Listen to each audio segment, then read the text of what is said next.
J'aime bien prêcher parce qu'on a une bouteille d'eau. Vous l'avez pas, vous, hein? Ça fait du bien. Nous étions à Pastoral Foursquare. Et puis, à un moment donné, il y a eu une parole, il y avait un bon moment de louange, un bon moment d'adoration, tout ça. Et puis, c'est bien la collégialité parce que tous les pasteurs prennent la parole, enfin ceux qui ont reçu quelque chose de Dieu. Et puis, à un moment donné, il y a une personne, un pasteur de je sais pas où, celle qui est canadienne, là d'ailleurs. On a une canadienne chez nous, francophone. Il y a une église à Strasbourg.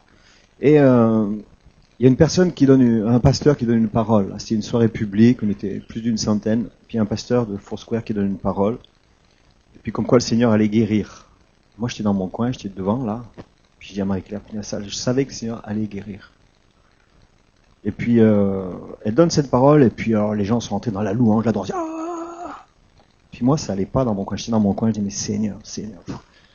Tu veux faire quelque chose, c'est pas ça, là, ils sont en train de te louer, t'adorer. Pourtant, je sais qu'il guérit pendant la louange, l'adoration. Puis après, il y a une personne qui dit, le Seigneur dit maintenant qu'il veut guérir de l'amertume. Et puis, il y a un autre pasteur qui prend le micro, c'est maintenant le Seigneur guérit, Puis tout le monde lève les mains, et puis la batterie, elle augmente, puis la guitare électrique, tout ça. Puis moi, je dis à Marie-Claire, purée, on passe à côté. Et alors, moi, je supporte pas ça. Et toute l'assemblée, un bruit incroyable. Moi, j'étais dans mon coin, Marie-Claire me fait chut, je fais non, pas chut. Puis je vais à l'estrade comme ça, je prends le micro, je dis écoutez, je veux pas être des casseurs de baraques là. Et c'est pas comme ça que ça se passe. Il y a une parole qui a été donnée que Dieu voulait guérir de l'amertume. Je dis maintenant, ceux qui ont de l'amertume, vous arrêtez de lever les bras, tout ça. Vous levez, mettez la main sur votre cœur. Amen.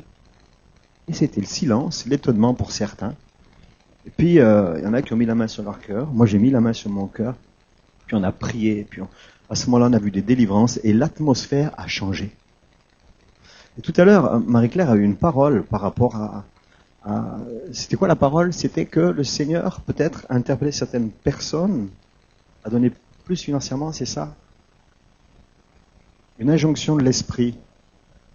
Et moi, je ne veux pas casser la baraque. Je veux pas casser la baraque, mais il faut écouter ce que Dieu dit. Pour moi, c'est très très fort. Hein. Je le répète, ceux qui me connaissent savent que même s'il faut faire présenter la collecte, je dis non, écoutez, trouvez quelqu'un d'autre, c'est vraiment pas mon truc. Mais ce matin, je sentirais très fort sur mon cœur. Il y en a parmi nous qui ont des besoins financiers. Et le Seigneur vous dit, donnez comme vous n'avez pas l'habitude de donner, au-delà. Et vous allez voir que les écluses des cieux vont s'ouvrir d'une façon complètement différente. Et dans les jours qui sont devant vous. Donc c'est vraiment une parole de Dieu pour certains, pour plusieurs ici. Donc sentez-vous libre lors du message de faire ce que Dieu vous demande et de donner comme le Seigneur vous demande. Et alors le titre justement du message, c'est de se dépasser et de faire des choses qu'on n'a pas l'habitude de faire. Marie-Claire ne savait même pas de quoi j'allais parler. Hello. Marie-Claire ne savait même pas de quoi j'allais parler. Alors je voudrais vous raconter une histoire. Alors je l'ai racontée à ma femme. Je ne sais pas si je l'ai racontée déjà ici, cette histoire. Mais quand j'ai commencé à la raconter, elle ne savait pas la fin. Elle m'a dit, ça me dit quelque chose, mais je ne savais pas la fin. C'est l'histoire de la grenouille. Vous savez l'histoire de la grenouille ou pas? Je vais la raconter, l'histoire de la grenouille. La grenouille, elle croit, c'est vrai. Mais c'est tout un groupe de grenouilles qui est ensemble comme ça. Tu as plusieurs grenouilles ensemble. Puis les grenouilles, elles parlent entre elles. Puis elles parlent, c'est des grenouilles, donc féminin, ça parle beaucoup. Et puis elles parlent, les grenouilles entre elles, elles sont comme ça, on parle d'un truc. Puis à un moment donné, elles vont traverser une route, et il y avait une ornière au milieu de la route. Et puis elles continuent à parler, et puis au bout de quelques mètres, il y en a une qui dit, oh, il manque une copine. Puis elles font marche arrière. Et puis, elle retourne, et là, au milieu de la route, il y a une grenouille qui est coincée dans une ornière. Elle est coincée, la grenouille. Et alors, toutes les autres grenouilles, ses copines grenouilles, elles essayent de la sortir. Et puis, elles n'arrivent pas à la sortir. Puis, une demi-heure, 3/4 d'heure, elles n'arrivent pas à la sortir. Et au bout de quelques temps, les grenouilles disent, écoute, je sais pas comment faire. Puis entre-temps, il y a des camions qui passent, il y a des voitures qui passent, tout ça. Et puis, à un moment donné, elles doivent abandonner et puis laisser la grenouille là au milieu de la route. Mais je sais pas comment tu vas faire pour t'en sortir. Les camions passent, les voitures passent. Alors, quand il y a plein de grenouilles, les camions essayent d'éviter le truc, tout ça. Puis les grenouilles, elles rentrent chez elles le soir et puis elles disent quand même, c'est terrible, demain matin on va revenir et puis il y aura le cadavre, j'ai un truc dans l'œil. On va venir enlever le cadavre de la grenouille. C'est pas une grenouille que j'ai dans l'œil, c'est un cil. On va enlever le cadavre de la grenouille. Dans la nuit, il se passe tout ça et puis le lendemain matin, les grenouilles, elles reviennent sur le lieu, là où il y avait... Puis elles marchent, il dit comment on va faire, on va enlever le cadavre, on fait un enterrement de grenouilles. Et elles arrivent, et il y a toujours l'ornière, et il n'y a plus de grenouilles. Waouh! Elle dit, mais ça alors, elle a dû se faire écraser, et puis après, tous les camions sont passés, toutes les voitures sont passées, et puis elles ont enlevé même le cadavre, puis elles étaient très tristes, elles ne pouvaient pas faire d'enterrement de la grenouille. Puis sur le chemin, en rentrant, qui est-ce qu'elle rencontre? La grenouille. Elle dit, waouh! Toi, t'es là, mais pourtant, on t'a laissé, t'étais coincé, on était une dizaine, on a essayé de te sortir, et puis on n'y est pas arrivé. Comment ça? Puis elle dit, écoute, c'est à peine vous étiez parti, il y a un gros camion qui est arrivé. Et le gros camion qui arrivait, eh ben, il arrivait très très très près, et là, j'ai fait un effort que jamais j'ai fait. Et je suis sorti, et je suis parti, et le camion est passé, il m'a pas écrasé. Amen. Elle doit sa vie parce qu'elle a fait un effort que jamais elle a fait. Et je suis très sensible à cette parole de Dieu ce matin. Et des fois, en donnant peut-être financièrement, c'est pas prévu, hein. Comme Dieu nous interpelle, on va passer à côté d'épreuves financières terribles. Amen. Ça, c'est Dieu. Et ça, c'est l'Évangile.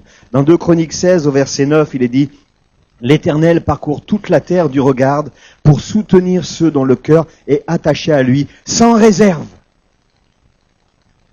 Il parcourt toute la terre. Ça veut dire quoi? L'Éternel est là, et puis il regarde.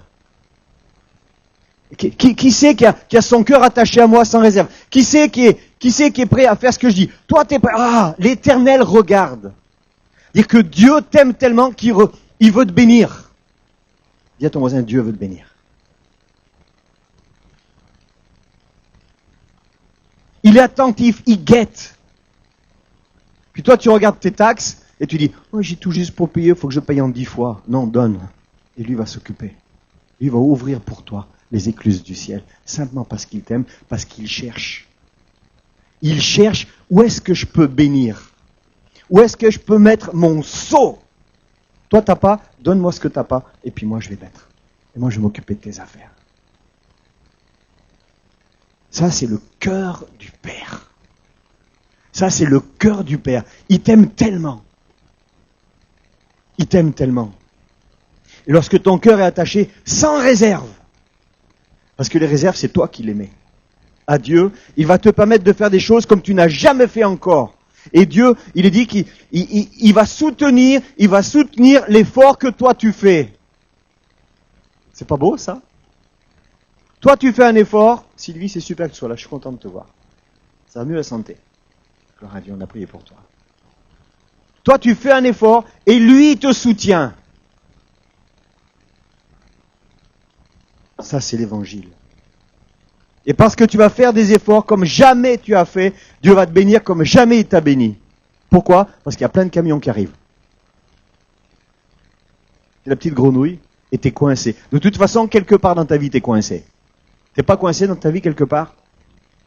Hein? T'es coincé quelque part dans ta vie. Et ça, c'est les camions. Ils veulent t'écraser. Et plus que jamais, il y a des pressions. Soit au niveau personnel, soit au niveau financier. Des fois, c'est l'incompréhension de la famille, l'incompréhension des amis, les pressions financières, le travail. Moi, je suis une génération où tu rentrais dans une usine, tu faisais ta carrière dans l'usine. Non, ça n'existe plus. C'est fini. Tu vas trouver un job, tu vas faire ce job quelque temps, et puis après, tu sais même pas si l'entreprise qui t'emploie va exister dans 1 mois, dans 2 mois, dans 10 mois, dans 1 an. Hello. Et ça, c'est la réalité, ça. Ça, c'est une pression. Oui, la télévision nous nourrit. Oui, mais c'est vrai. Il y a une réalité. Il y en a un seul qui a des promesses pour toi, et qui sont des promesses éternelles, c'est le Seigneur. Plus que jamais, les gens ont besoin de Christ. Pourquoi ? Parce qu'en connaissant Christ, ils auront la révélation de ses promesses. Et ils auront la paix et la joie. Des portions du fruit de l'esprit. Moi, j'ai une bonne nouvelle, c'est Dieu t'aime. Ça, c'est acquis. Mais pour aller plus loin, il te demande de bouger, il te demande de faire quelque chose que tu n'as pas fait encore. C'est marqué, hein ? Je dis pas parce qu'elle a dit. Hein. Vous voulez voir ? Regardez, c'est marqué. C'est marqué ou pas ? Là au milieu, qu'est-ce que c'est marqué ? Mais j'ai une bonne nouvelle. Dieu t'aime.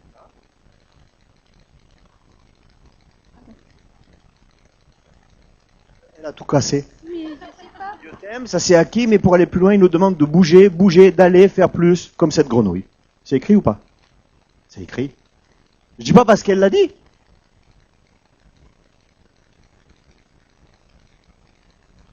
Et ça, c'est sortir de nos habitudes. Parce que si nous restons dans nos habitudes, c'est vraiment pas bon signe. Vous voulez rester dans vos habitudes, vous ? Hein ? Et ma vie, elle a un sens quand je me mets en marche, que je désire agir pour et dans la volonté de Dieu. Là, ma vie a un sens. Sinon, c'est un non-sens. Vous savez ce que c'est que rester dans ses habitudes ? C'est un signe de vieillissement. Moi, je donne 10 €. Moi, je viens à 10h moins 2. Je repars à 12h05. Puis dimanche, c'est le poulet. Fais du gigot si tu as toujours fait du poulet toute ta vie. Change. Au lieu de manger à 12h30, mange à 1h ou à 2h ou à 3h. Le temps, regardez les personnes d'un certain âge, pas nous, hein, les plus vieux que nous. Ceux qui ont vieilli. Vous savez quoi ? Ils mangent toujours à la même heure. Vous n'avez pas remarqué ? Et puis, à plus le temps passe, à plus l'heure arrive. Des fois, tu te dis, déjà ? Vous comprenez ? Et avec le Seigneur, c'est pareil. Si tu fais rien de neuf pour lui, si tu bouges pas, tu deviens vieux en Christ. Tu es assis sur la même chaise tous les week-ends, à telle heure. Tu arrives, tu t'assieds. Il ne faut pas que quelqu'un prenne ta chaise. Et les médias l'ont compris, ça. Hein ? Donc il y a des feuilletons réguliers, à heure régulière, pour les personnes qui vivent. Alors, tu vieillis, on t'entretient, et tu reçois une revue. Avant, tu recevais 2 revues, 3 revues, tu t'abonnais à 1 livre, 2 livres, 3 livres. Maintenant, tu en as une, notre temps. Et la pub, c'est pour les fauteuils roulants, pour les chaises qui montent et qui descendent. Tu es venu vieux. Vrai ou pas vrai ? Et c'est pareil avec Christ. Seigneur, moi je te prie tous les quarts d'heure, moi je donne la dîme, je donne l'offrande, je vais au culte, alléluia, gloire à Dieu. Ah ben, vas-y mon vieux. C'est bien mon vieux. Et en tant que personne, en tant qu'église, on peut vite s'habituer. Alors que Dieu parle de réveil. Pas prier pour le réveil. Il faut juste te réveiller toi-même. Dis à ton voisin, réveille-toi. Et quand on se réveille, on fait des choses nouvelles, chaque jour. 2 Chroniques 7, verset 14. Si mon peuple, celui qui porte mon nom, s'humilie, prie et me cherche, s'il renonce à ses mauvaises voies, je l'écouterai du haut du ciel, je lui pardonnerai son péché, je guérirai son pays. L'habitude, c'est peut-être une mauvaise voie. Tu deviens vieux. Dis à ton voisin, tu deviens vieux.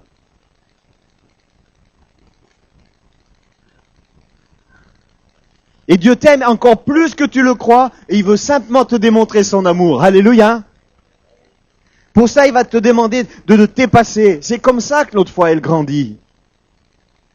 Ta foi va grandir, ça va pas être l'opération du Saint-Esprit. C'est parce que tu vas faire des choses que tu n'as pas fait encore. C'est parce que Dieu va te demander, on a parlé de donner, mais peut-être d'engager dans quelque chose, de faire quelque chose que tu n'as pas fait encore. Et là, c'est une démonstration que ta foi grandit. Parce que la foi, c'est une démonstration des choses. Si ça fait 10 ans que tu fais la même chose, si tu n'as pas fait quelque chose de neuf, même depuis 1 an, tu es en train de stagner. Tu es en train de vieillir. Mon vieux, ma vieille. Regardez, reprenons l'histoire de David avec Goliath. Moi-même j'ai prêché cette histoire extraordinaire de David avec Goliath. Hein. Mais David, il avait devant lui une situation qui était anormale, qui était hors du commun. Lui, il s'est dépassé. Regardez 1 Samuel 17 à partir du verset 4. On va quand même peser ce texte-là. Un homme, alors c'est David, hein, qui est là, il est dit, un homme sorti du camp alors des Philistins, il s'avance entre les deux armées, il s'appelle Goliath, il venait de Gath, il mesure, imaginez-vous, 3 mètres. 3 mètres. Et 3 mètres. D'accord? Il avait, plus grand qu'Alex, il avait sur la tête un casque en bronze, et il portait une cuirasse à écailles en bronze qui pesait près de 60 kilos. 3 fois le poids de Céline. Il avait des jambières en bronze et tenait un javelot en bronze en bandoulière. Le bois de sa lance avait la grosseur d'un cylindre de métier à tisser et la lance en fer pesait 7 kilos. Et même son bouclier, c'est un gars qui le portait devant. Vous imaginez? Est-ce que David n'a pas dû faire quelque chose qu'il n'avait pas eu l'habitude de faire? C'est facile pour prêcher sur ce texte. Mais David n'était pas face à une situation habituelle. Et c'est dans cette situation que David, il a dû se dépasser. Et là, Dieu se révèle comme celui qui va donner la capacité à David de délivrer son peuple. Parce que David s'est dépassé, alors le peuple est délivré. Quand toi tu te dépasses et que tu fais quelque chose que Dieu te demande de faire, que tu n'as jamais fait pour lui, ça a une incidence sur ceux qui sont autour de toi et sur son peuple. Tu peux attirer une bénédiction sur ta vie incroyable et sur ta famille et sur tes enfants. Simplement parce que tu te dépasses. Tu fais quelque chose de hors du commun, comme cette grenouille. Mais elle a attendu que le camion arrive. Pourquoi elle ne l'a pas fait avant? Parce qu'elle avait les forces en elle. Tu as les capacités de la grenouille. C'est pire qu'une grenouille. Elle avait déjà les capacités, mais elle a attendu que l'incident arrive. Pourquoi des fois tu attends que l'incident arrive? Pourquoi tu attends d'avoir des difficultés financières pour donner? Pourquoi tu attends d'avoir du temps pour t'engager et faire quelque chose pour Dieu? Sème-le. David, c'était pas du tout son mandat. Je voudrais dire, vous savez pourquoi il est venu, David? Il est venu apporter à manger à ses frères. Il était en mission pour le Seigneur. Il est venu apporter à manger pour ses frères. 1 Samuel 17, versets 14 à 18. David était le plus jeune et les 3 aînés avaient suivi Saül. Quant à David, il faisait le va-et-vient, quittant Saül pour garder les brebis de son père à Bethléem. Le Philistin s'avançait matin et soir et se présentant ainsi pendant 40 jours. Isaïe dit à son fils David, prends pour tes frères cette mesure de grains rôtis et ces 10 pains et cours au camp vers tes frères. Porte aussi ces 10 fromages au chef de leurs milliers. Tu verras si tes frères se portent bien et tu m'en apporteras une preuve de leur part. Voilà. David est venu au culte avec ses 10 pains, avec un peu de fromage, un peu de rôti pour faire son truc et il devait repartir. C'est comme ça, lui, il est venu comme ça au départ. Et alors qu'il est présent dans cette situation, Dieu lui demande de faire quelque chose qu'il n'avait même pas prévu de faire lui-même. Amen, amen, amen.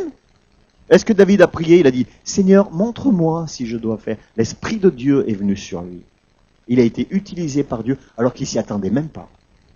Et là, on peut parler de gloire de Dieu. David est sorti de son mandat qui était de garder ses brebis. Et la seule promotion qu'elle a eue, c'était d'apporter à manger à ses frères. Et là, Dieu va l'utiliser. C'est dans cette attitude d'obéissance.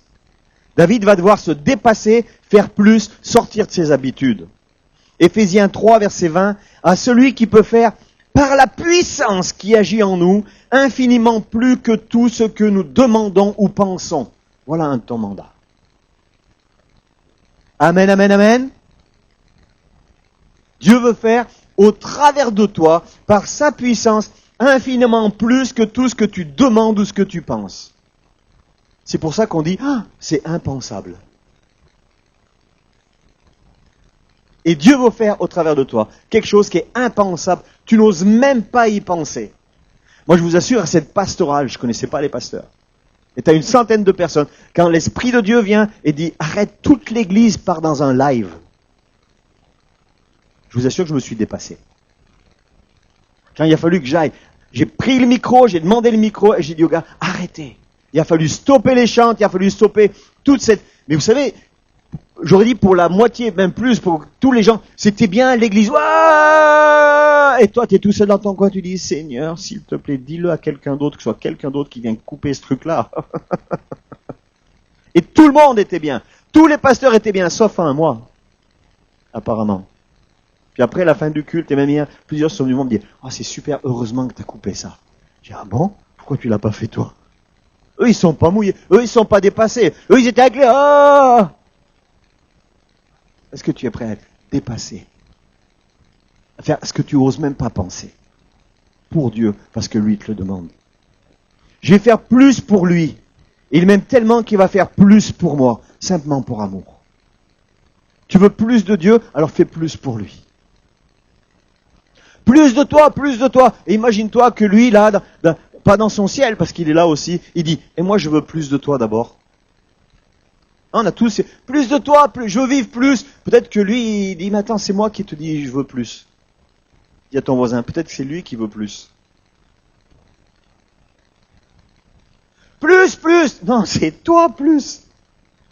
Fais le pas que t'as pas fait, tu verras ce qui va couler sur toi. Fais-le. La grenouille, elle a attendu de se retrouver seule face au danger, alors qu'elle s'est dépassée, elle a fait quelque chose de plus. Elle a réalisé qu'elle avait la capacité. Tu as reçu la capacité. Moi, j'ai ma petite fille là qui grandit, que vous connaissez tous. Là, l'autre jour, elle me montrait quelque chose qui était incroyable pour elle. Elle est en train de grandir. Elle a fait quelque chose de fantastique. Papi, papi, papi. Et elle monte sur son vélo, sans les roulettes, et elle fait du vélo. Pour nous, c'est ouais, non, non. Mais pour elle, hey, sans les roulettes. Dis à ton voisin, dis-lui, sans les roulettes. Parce que les roulettes, c'est la sécurité. Les roulettes, c'est la sécurité. Et un des signes de croissance des chrétiens, enlève les roulettes de ton vélo. Dis-lui, enlève les roulettes de ton vélo. Montre-moi que t'es grand. Enlève les roulettes. Enlève ta sécurité. Fais quelque chose de plus. Puis après, tu fais du vélo sur une main. Puis après, sans les mains. Puis après, sans les dents.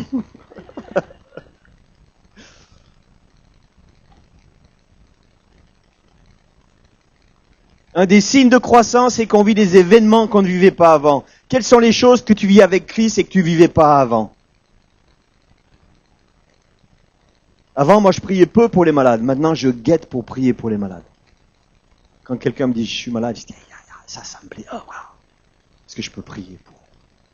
Amen, amen. Quand on nous invite, on dit, venez faire un séminaire sur le couple, la famille, on y va. Puis après, on trouve plein de malades. On dit, tu sais, moi, ce qui me plairait, c'est faire des réunions de puissance et guérison chez toi. Ah bon, c'est quoi? Écoute, c'est facile. Un petit enseignement sur la guérison. Puis après, on prie, puis on voit plein de guérisons. Ça te plaît? Ouais, d'accord. On est revenu de la pastoral, on a 3 invitations déjà. On veut voir la France guérie. Amen. Mais là, je vous assure, il a fallu, c'est pas, oui, mais toi, tu as reçu de Dieu. Non, non. Toi, tu peux te dépasser, tu peux prier pour des gens.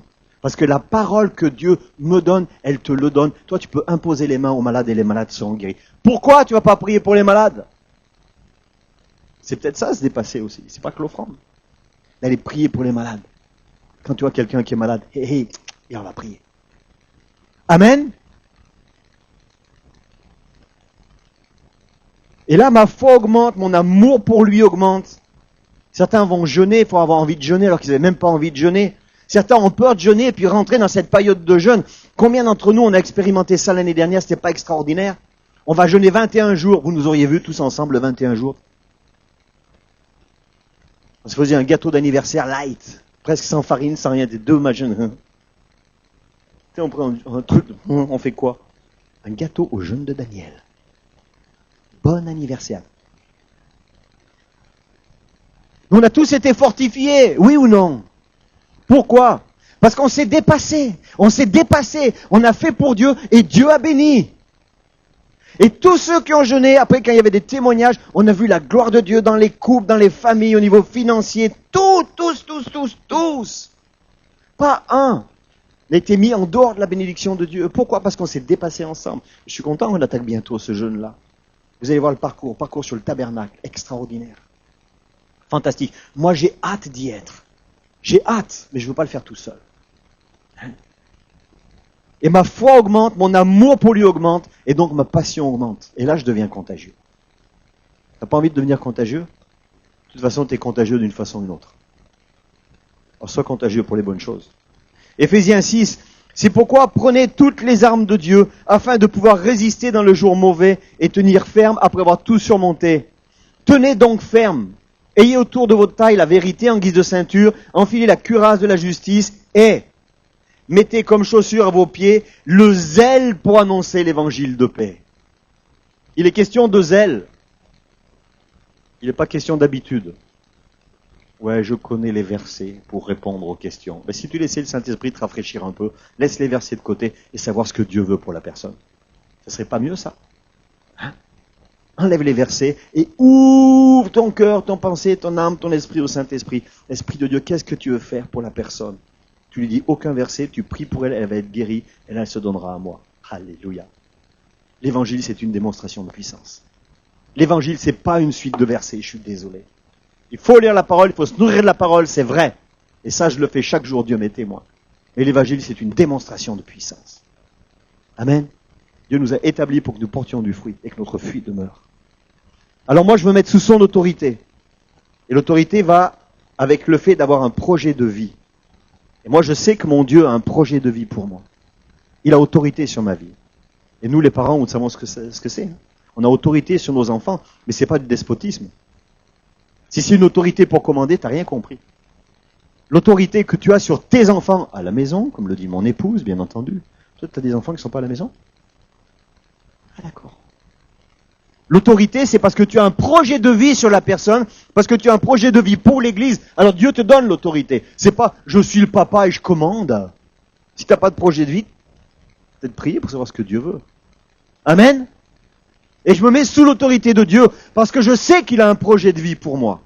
Alors ses commandements, sa parole est douce comme du miel. Alors je la fais mienne.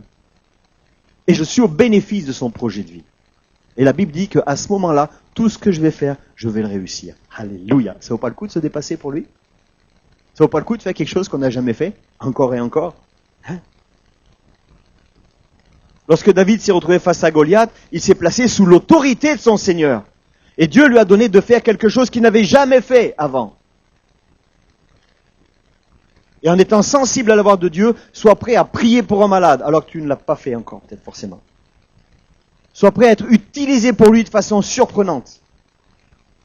Avec Marie-Claire, on est de plus en plus étonnés, nous sommes de plus en plus étonnés de la façon dont Dieu nous parle et se sert de nous. C'est étonnant. On n'est vraiment pour rien. Simplement, il faut juste écouter. Il t'amènera à faire des choses que tu n'as jamais fait. Est-ce que tu es prêt de faire quelque chose que tu n'as jamais fait pour lui encore? Amen, amen. Est-ce que tu es prêt? Est-ce que tu es prête ce matin? 1 Samuel 17, verset 45. David dit aux Philistins, « Tu marches contre moi avec l'épée, la lance et le javelot. Moi je marche contre toi au nom de l'Éternel, le Maître de l'univers, au nom du Dieu de l'armée d'Israël. » David s'est mis sous l'autorité de Dieu. Et alors Dieu va manifester sa gloire et donner la victoire à David. Et c'est Dieu qui va être glorifié. Et le peuple va être délivré. Amen. Tout simplement. Tout simplement. 1 Timothée 4, verset 15. Et j'ai terminé. Que tes progrès soient évidents pour tous. Il n'est pas dit que ta stagnation soit évidente pour tous. Il n'est pas dit que ton vieillissement soit évident pour tous. Il n'est pas dit que tes habitudes que tu as depuis 1 an, 2 ans, 3 ans, 4 ans, 10 ans, 15 ans soient évidents pour tous. Il est parlé des chaussures, du zèle, on en a parlé tout à l'heure. Il est parlé de progrès. Moi, j'aimerais prier, je vais demander à Marie-Claire de venir ici aussi, pour que notre Seigneur puisse vous amener à vous dépasser pour lui. À faire des choses que vous n'avez jamais fait. Qu'est-ce qui veut ça? Moi, je lève les 2 mains, les 2 pieds. Levez la main, parce que le Seigneur va faire la photo, hein. Attention, Seigneur, fais la photo, tu utilises tous ceux qui ont la main levée. Les autres, ils lèveront la main peut-être une autre fois au culte. Vous pouvez baisser la main. Amen, amen. Il y a toujours un signe, une manifestation. La foi, c'est une démonstration. Hein? Tu veux prier ou je prie? Que le Seigneur puisse nous amener à nous dépasser pour lui, faire des choses pour lui qu'on n'a jamais fait. L'évangile, c'est une démonstration de puissance. On le dit ensemble. L'évangile, c'est une démonstration de puissance. Et plus que jamais dans notre nation, dans notre ville, dans nos quartiers, dans nos familles, les gens ont besoin d'une démonstration de puissance. Moi, quand on me dit, c'est quoi la différence avec vous, les catholiques, je m'en fous de tout ça. Moi, ce que je veux, c'est une démonstration de puissance. Quand nous étions à Bordeaux, le soir, là où c'était ouvert, j'étais très content, vous avez les salutations, vous savez, du groupe catholique qui est venu ici pendant un temps. Ah, ils sont venus nous voir, ils étaient tellement contents de nous voir, ils veulent nous inviter encore, venir ici de temps en temps. Et Dieu les utilise. Vous savez pourquoi ils viennent plus là? Je vais vous dire pourquoi. Parce qu'ils ont reçu une parole ici comme quoi Dieu allait les utiliser. Et elle est enseignante dans un lycée. Puis une fois, elle nous a téléphoné, elle a dit, on me demande, tu peux commencer à mettre là, j'aime bien quand il y a un fond sonore. Dieu veut m'utiliser, on me demande de faire du catéchisme. Qu'est-ce que tu en penses? J'ai dit, écoute, ça serait super, fais le catéchisme. Et quand ils sont partis d'ici, il y a 1 an et demi, là, 1 an et demi qu'on les voit plus à peu près, elle avait 30-40 gamins. Aujourd'hui, elle en a plus de 300. Et vous savez quoi? Ils ont dit, maintenant, on enseigne le baptême d'adultes. Et eux-mêmes baptisent les... Et l'évêque, là-bas, il est étonné de ce qui se passe. Alors j'ai dit, oh toi, t'es un catho qui... Puis on était là tous les deux, le protestant, le catho, c'était super bon. Amen. Marie est en train de fondre. Et la parole de Dieu vient. Ils sont dans un univers, dans un endroit où ils ont autorité, où il y a du fruit à leur ministère. Et moi, je me réjouis de ça. Et je leur ai dit, continuez, continuez. Ouais, il faut qu'on t'invite, tu viennes dans un collège, tu auras au moins 400, 500 jeunes. Je dis, écoute, fais-le toi. Facile, nous, hein, on va là-bas, 500 jeunes, fais une photo de message. Non, fais-le toi. Dieu te demande de dépasser à toi. Pourquoi moi, mon planning, il est plein? Et Dieu veut se servir de toi. Simplement parce qu'il t'aime. Seigneur, merci parce que on peut se lever, s'il vous plaît. Comme un signe d'engagement, un signe d'acquiescement à la parole.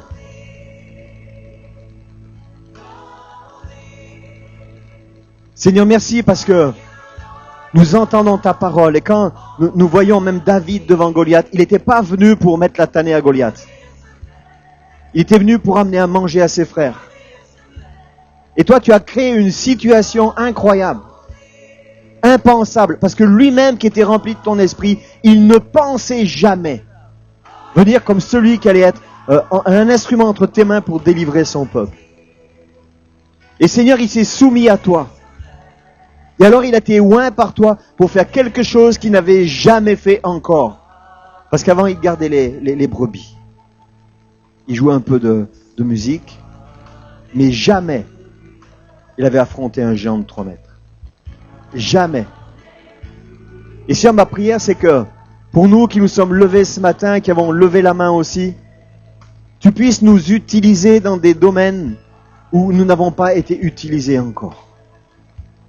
Tu puisses nous demander d'agir et nous allons répondre présent dans des circonstances dans lesquelles nous n'avons pas été confrontés encore. Ou peut-être des situations que nous avons vécues et que nous n'avons pas fait attention combien tu comptais sur nous pour manifester ta puissance et ta gloire. Seigneur, ma prière, c'est augmente notre foi ce matin. Puisse le dire ensemble, Seigneur, augmente notre foi. Seigneur, augmente notre foi ce matin. Seigneur, augmente notre foi. Seigneur, l'évangile, c'est une démonstration de puissance. Sers-toi de nous. Utilise-nous, Seigneur. Que nos progrès soient évidents pour toi. Amen.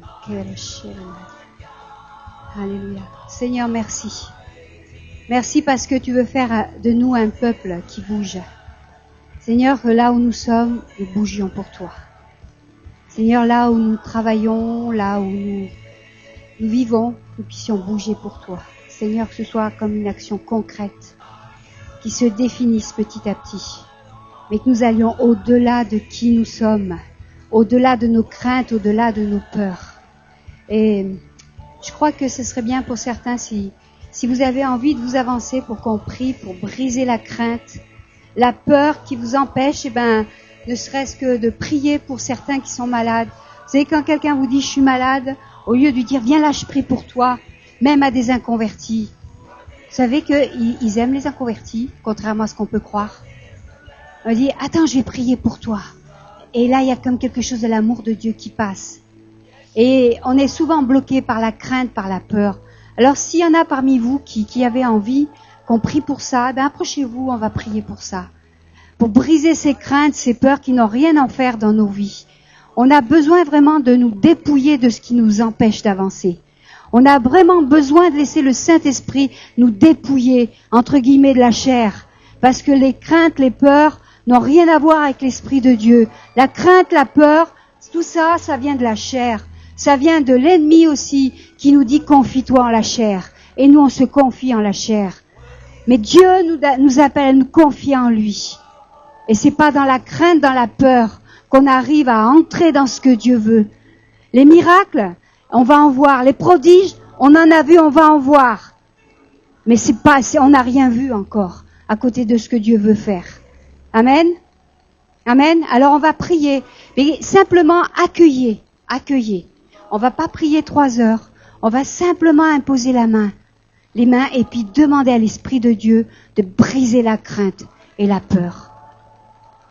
Ouais, peut-être que c'est bien vous teniez les mains parce que Dieu fait une œuvre dans son Église ce matin. C'est pas une œuvre pour des individus, mais c'est vraiment pour son Église.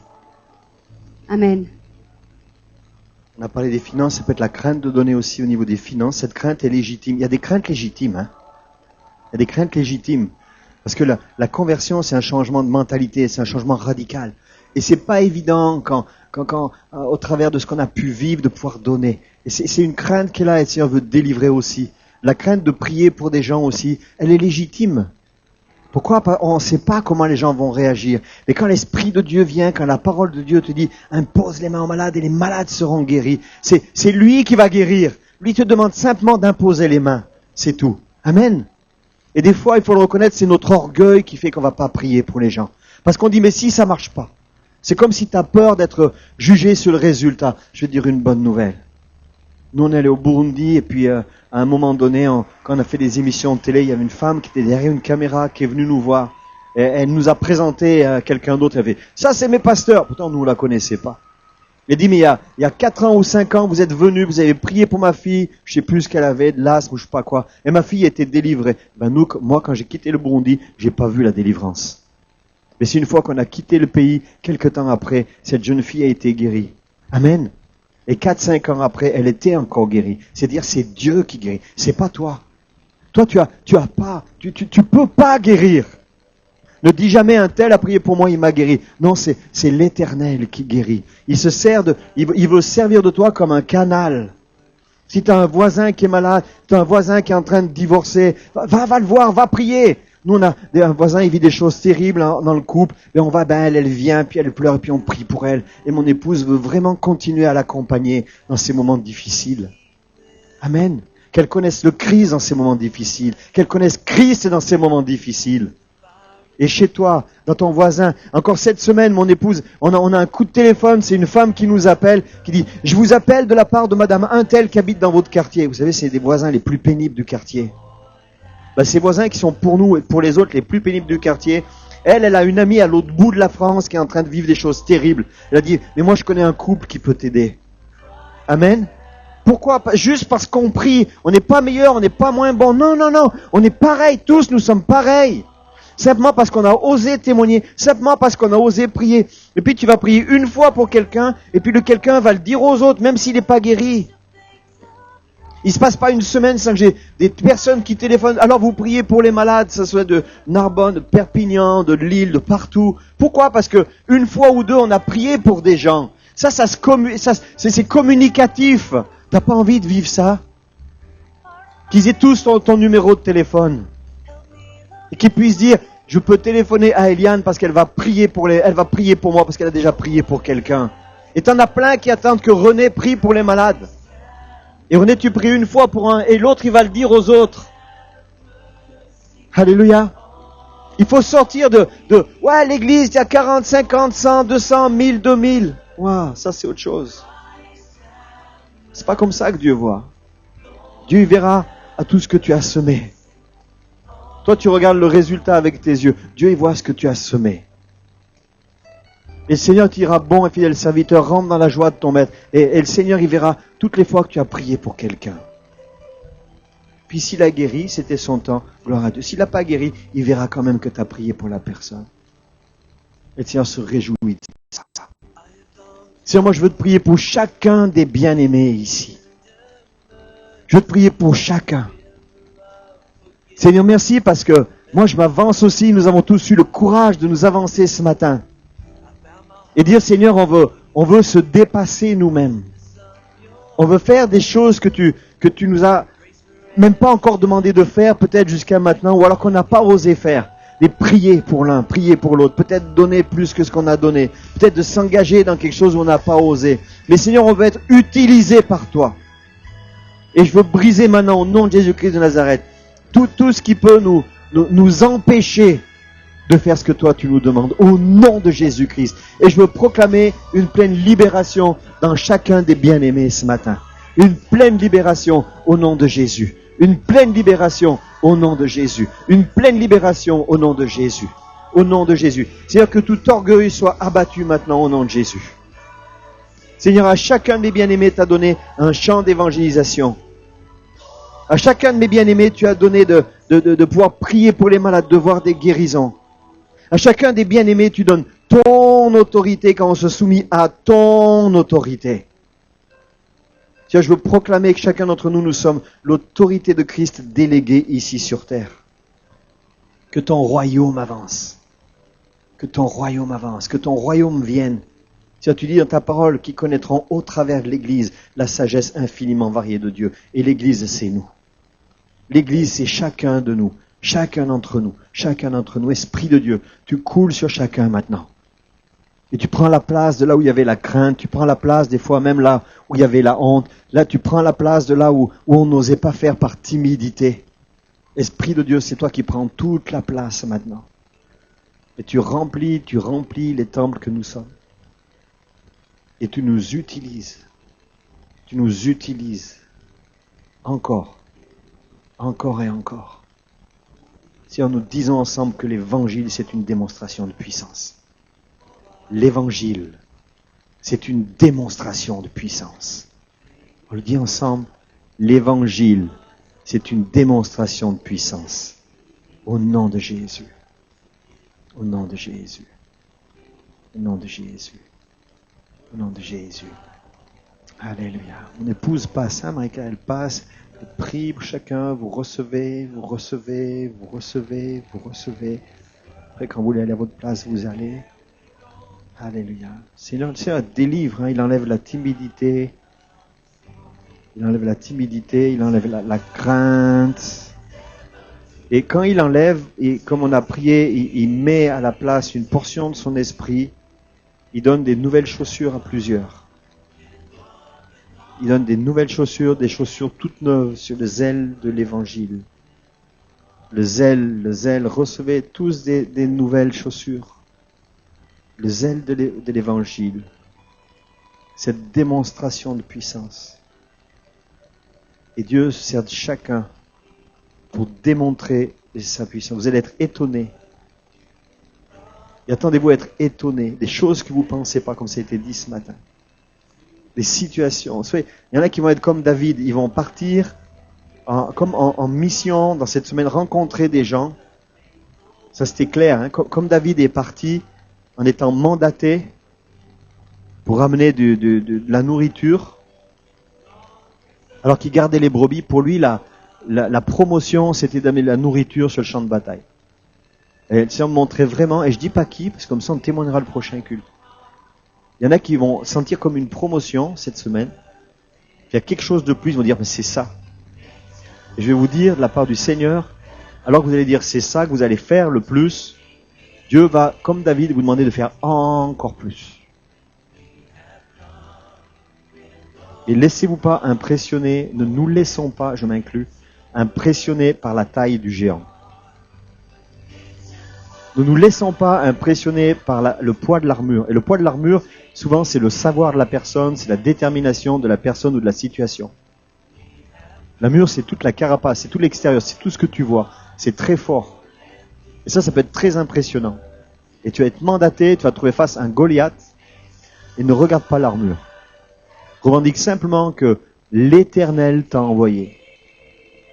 Et comme Dieu t'a envoyé, alors ce Dieu-là se sert de toi. Amen. Alléluia. Alléluia. Il y a plein de nouvelles chaussures. Je me souviens à l'instant, on a reçu des chaussures il y a quelques années. Il y en avait 10 mètres cubes, je crois. Là, il y a plein de nouvelles chaussures qui ont été livrées aussi. Mais c'est des marques supérieures à ce qu'on a reçu il y a quelques années. Parce qu'elles viennent de l'Éternel. Les chaussures du zèle de l'Évangile. Amen. Moi, j'ai fini. Alléluia, Jésus.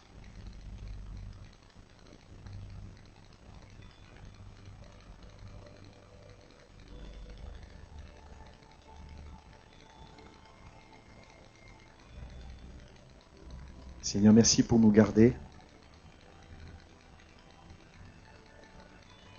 toute la semaine qui est devant nous. Merci pour nous envoyer. Seigneur, ma prière, c'est que nous puissions amener ta bénédiction là où nous allons. Nous puissions être des communicateurs de ton onction, des communicateurs de ta présence. Simplement parce que nous nous mettons à ton service. Fais couler ta grâce, ta bénédiction, ta guérison sur chacun. Seigneur, nous attendons à entendre des témoignages de guérison. Guérison de corps, guérison de l'esprit, guérison de l'âme. Le week-end prochain. Simplement parce que tu te sers de chacun. Au nom de Jésus. Amen. Seigneur, vous bénisse beaucoup. Priez pour nous, parce que là on va partir milieu d'après-midi, début d'après-midi, pour 3 jours d'émission de télé, là, pour le Top Chrétien. On a 20 émissions à faire. Donc on sort de 3 jours de convention, on repart 3 jours, et puis après on viendra ici une demi-journée et on repart encore 2 jours à Fontevraud pour le colloque des AFP. Donc si vous voulez penser à nous, faites-le, on en a besoin. Toujours est-il. Mais on aime ça. C'est toi. Sur la feuille, c'est toi.